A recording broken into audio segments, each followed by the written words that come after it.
It's time to stitch out the first and second sashing blocks of our hometown quilt.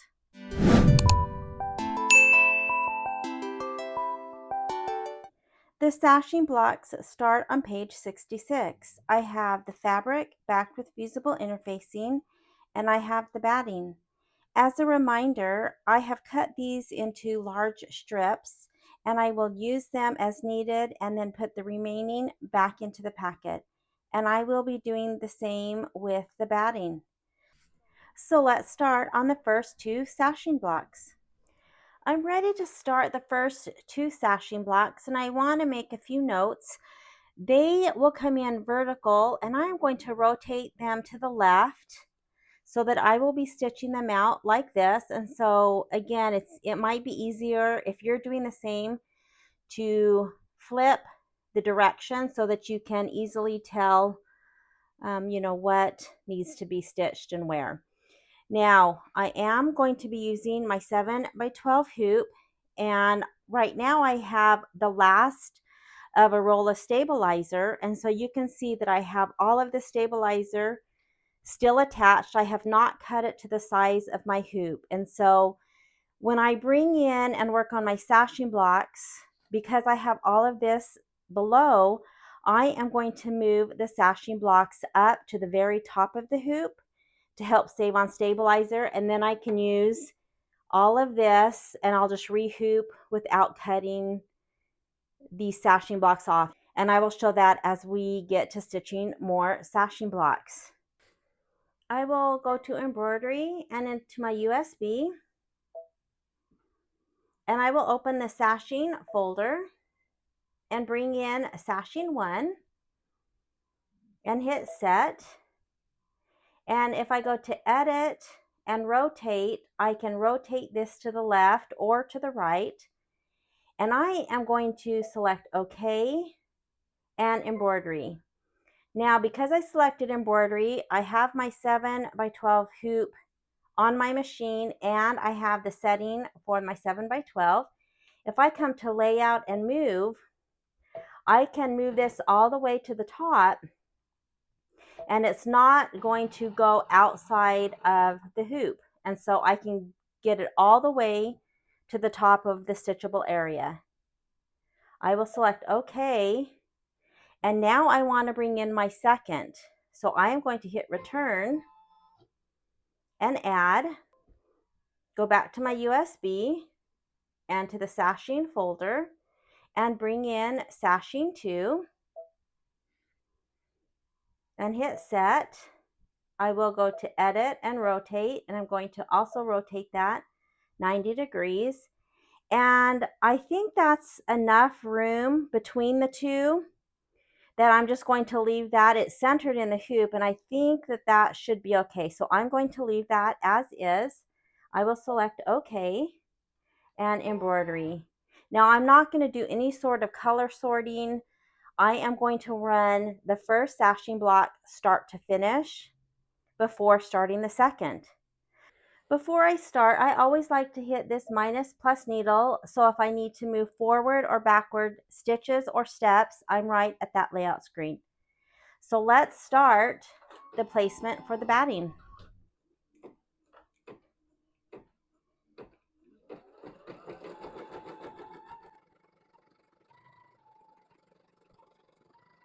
Now I have the placement for the batting. I am going to take my batting strip, and remember, it's still all one long strip. Just going to place it over, and you can see that this is not cut to size like I did the block. This is cut wider because I am going to tack this down. So I just want to make sure that all of the stitching is covered, and I have just the excess strip off to the right. You could easily do that to the left as well. And then I'm going to run the tack down.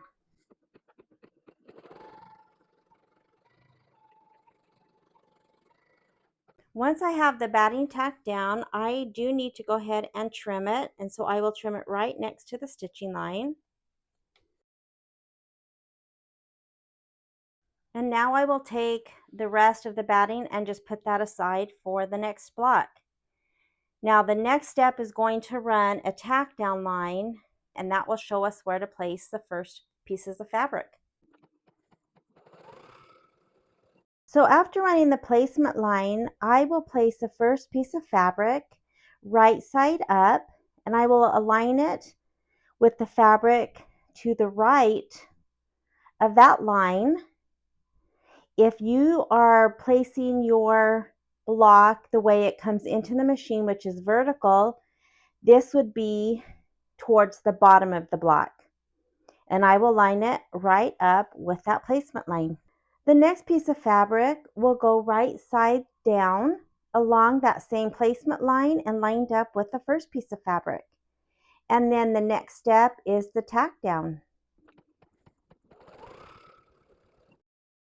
After tacking that fabric down, I'm going to open it up and finger press, and then I am going to go ahead and press with a small iron. I have a wool mat right in front of my machine, and I just want to get that as flat as I can.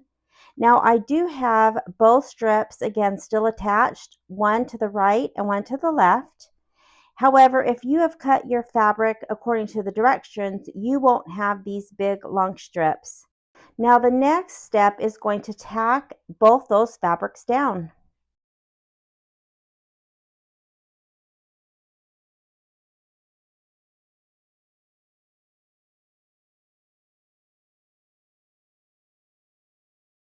After the tack down of the fabrics has been done, I need to trim both of these fabrics. Now, if you've trimmed your fabric to size before running this step, then you won't need to trim this green piece. However, I am going to trim close to the bottom, and I will just put that strip aside. And with the other fabric, I am going to trim right next to that end stitching line. I don't need to trim all the way around, which the directions do call for. However, that will be taken care of when I trim the block to size. So the only thing that I need to do right now is to trim, for me, the right side towards the center of the block right next to the stitching line. The next step is the placement for the next piece of fabric. It runs right along the end of that previous tack down. And I will line up the next piece of green fabric right to this line.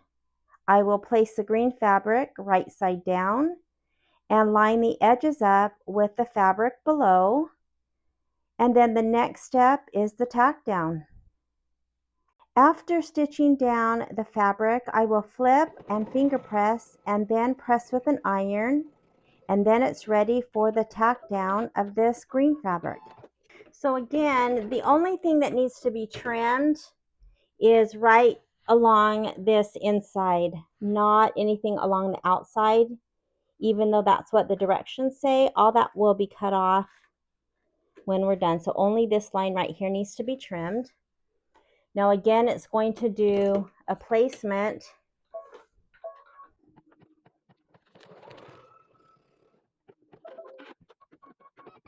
Now for this last piece, there are a couple of blocks that have a different fabric. I think there's 4 total that have something other than these 2 fabrics.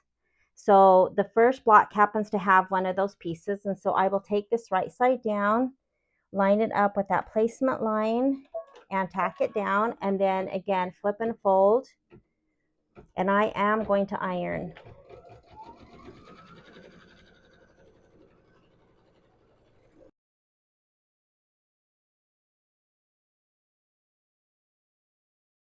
Now the last step again is just I'm going to be trimming right next to this stitching line.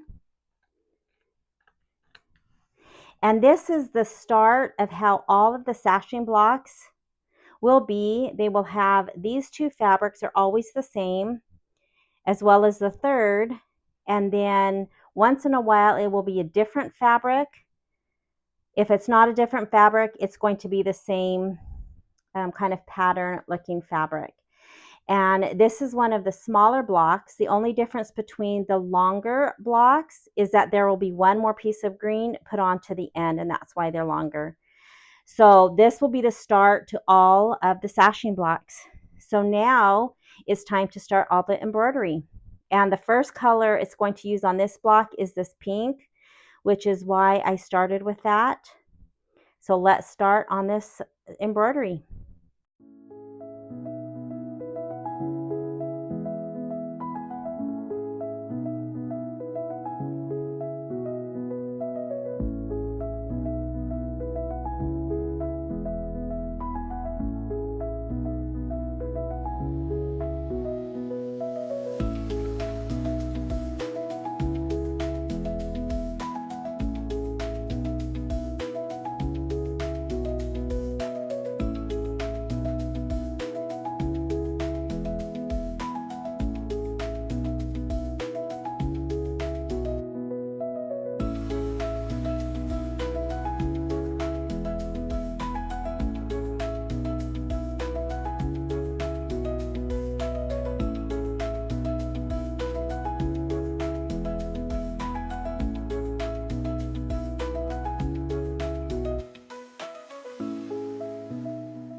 Now the step that it just ran was a placement line for the fabric, and it's the same pattern looking fabric, and so I am just going to place the corner of this so it covers up those stitching lines and tack this down.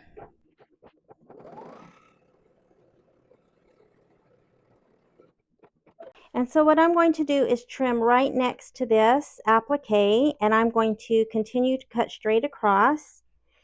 And that I'm going to keep this little piece just in case there's another one of the sashing blocks that needs a little applique with this fabric. If not, I'll just put that in my stash.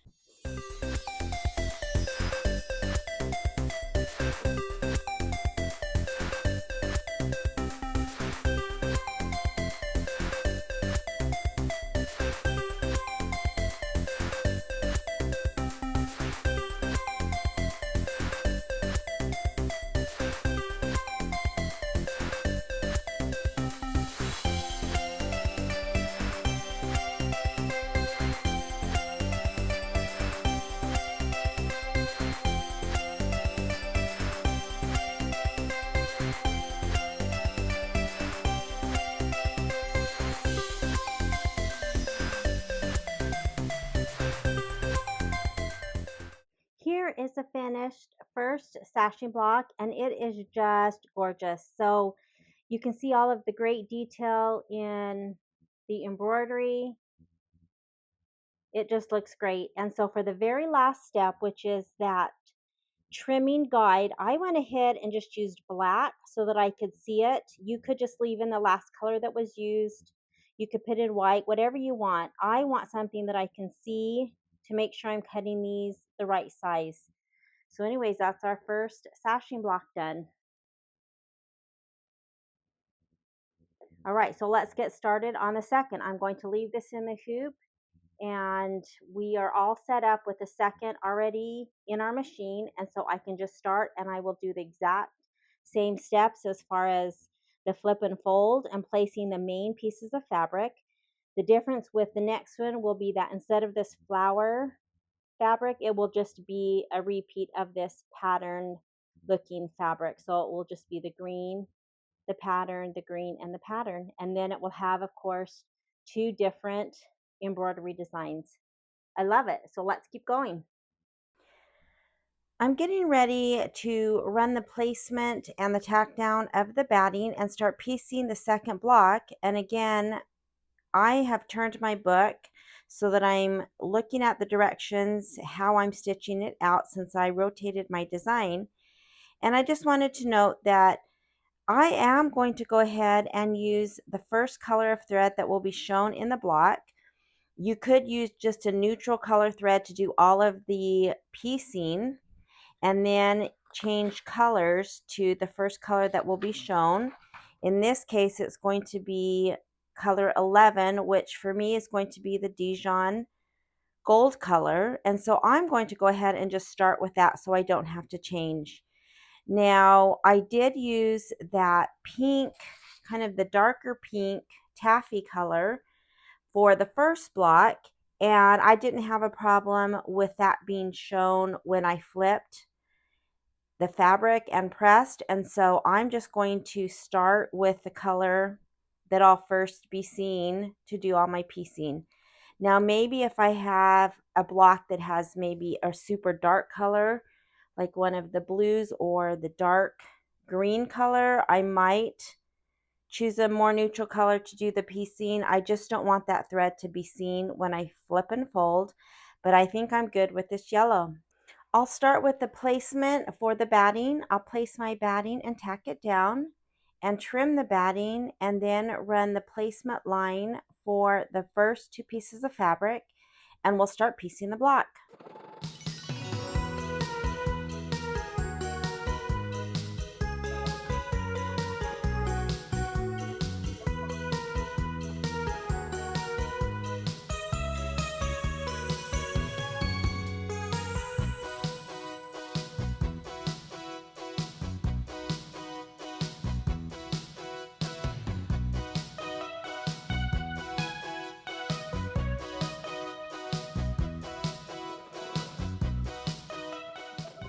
Now I'll take this fabric, and the first piece always is face up, and I will just center it along that line, right against that line. The second piece is the screen. I will face that right side down and line it up. And you could tape if that's easier to keep these. I'm just going to hold these, and it's going to run the tack down. After the tack down, I'm going to flip the strip of fabric over and finger press, and then I am going to iron. I just want this to be as flat as I can. And then I'm going to run the tack down of these two fabrics. Now, after tacking that down, the only two sides that need to be trimmed for me are the ends of this and not all the way around. And this is only because I have left my fabric in one long strip. So I can cut right next to this end stitching, put that aside, and then do the same thing, cut this end and put that aside. And then the directions again do call for this to be trimmed, but I want to note that when the placement line for these two pieces of fabric as well as the tack down, both those lines extend past this little tack down box. And so if I were to fold this back, you can see that the line ends about right here. So even if I wanted to trim, I'm not going to be able to trim in this area right next to the stitching line because that line extends to out here. So if you do trim, you'll have a big bump.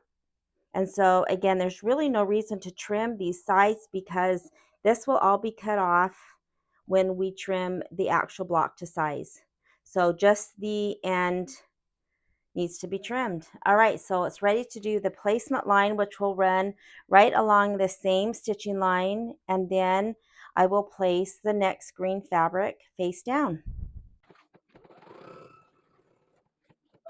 I'll place this right next to that stitching line, lining up the edges of both of these fabrics, and run the tack down. After the tack down, I will flip the fabric and finger press. I am going to press with an iron just to get that as flat as possible. And the next step is to tack the screen fabric down.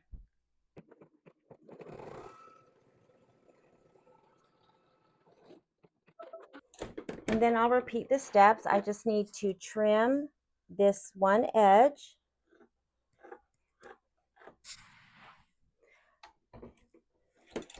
It will do, again, the placement. That's a step that's not really needed because it's just going over that same end that it just stitched.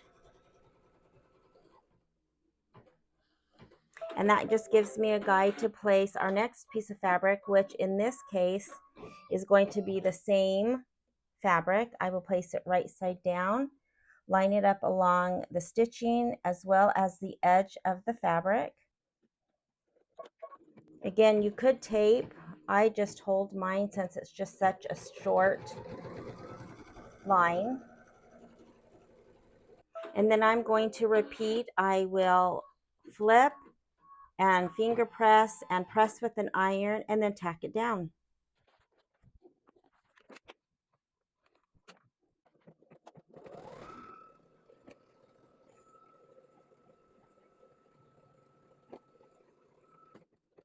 And then I will trim this last piece of fabric right by that tack down line and set this aside. And now I'm ready to start the embroidery.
I have these 2 blocks done and they are just so great. I love the embroidery. I think it's great texture. Like you can really see this red. I love them. So they're ready to be taken out of the hoop. And again, I have the rest of the strip or the roll still attached. This is the last part of the roll. I didn't just, cut this off.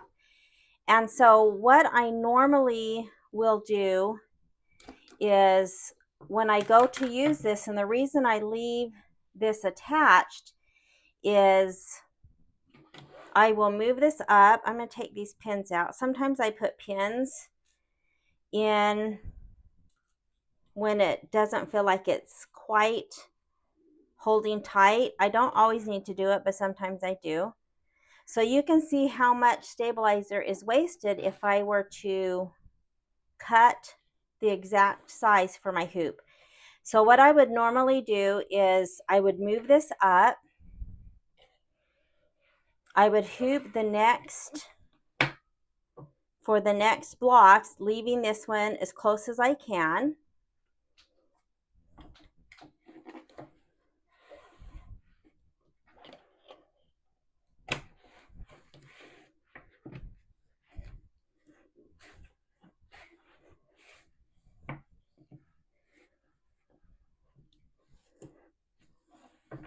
And sometimes if I, again, don't feel like this is going to hold as tight as it needs to be, sometimes on the 7x12, I need to add these pins, and I will just add them just so that it doesn't slip down while it's stitching.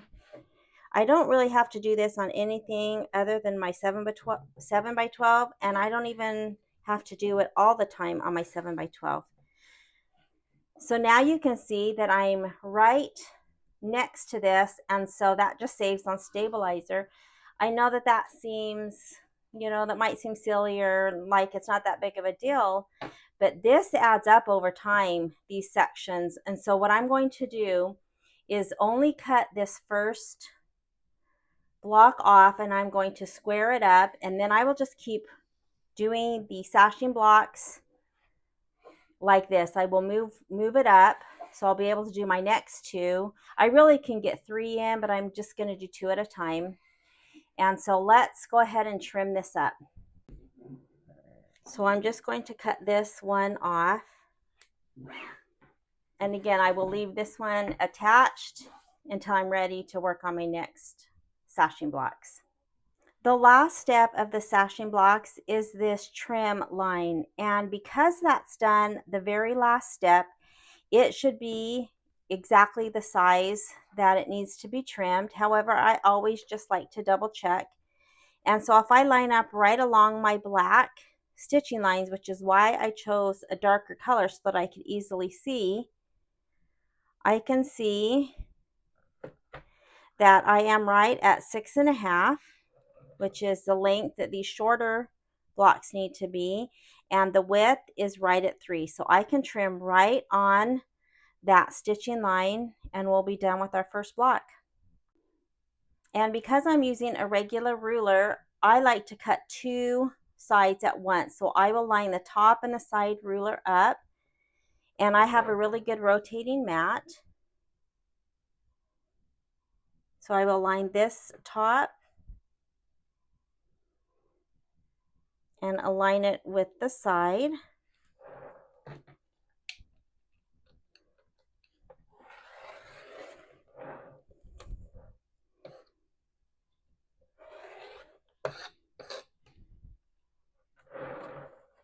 And then I will do the same thing. I'll flip it around and line up the top and the side.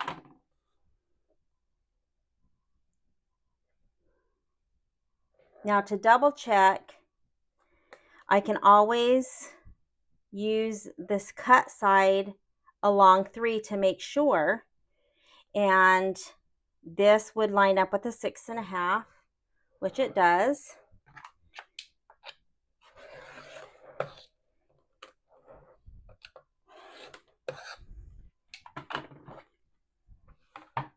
So now I have the first sashing block done. Now I will note that when you cut right on that stitching line, this is going to be open, and you can see I have a little bit of that stitching, and so of course that little end piece is adhered both sides together, as well as this little piece right here. So you could always go just like this one to the outside so that these stay together instead of opening up. However, it's, not really a big deal. You'll pin or clip these when getting ready to sew them together. And then you can tell that right here is the batting line, and that is 1/4 inch. So when I sew, you can see I can pull this down. You can see that the batting doesn't start for 1/4 inch. So when I sew this together, it will be right along that batting line so that there will be no batting in the seams. I also want to note that when I do my Kimber Bell projects, I will normally trim the stabilizer right next to the batting so that, same as the batting, when I stitch this to the next block, there will not be batting or stabilizer in the seam. I'm not sure I'm going to do that this time. I think I'm just going to leave the stabilizer, and so I will just leave this as is and sew so that there will be the stabilizer in the seam. I may change my mind, but for right now I'm just going to go ahead and leave that instead of trimming that away. And mostly that's because, again, where these flip and folds were stitched down, the stitching goes all the way to the end, and so I couldn't get this little piece of stabilizer off on these areas. And so while I could easily cut the stabilizer from the ends, I think I'm just going to leave them all. All right, so our first sashings are done.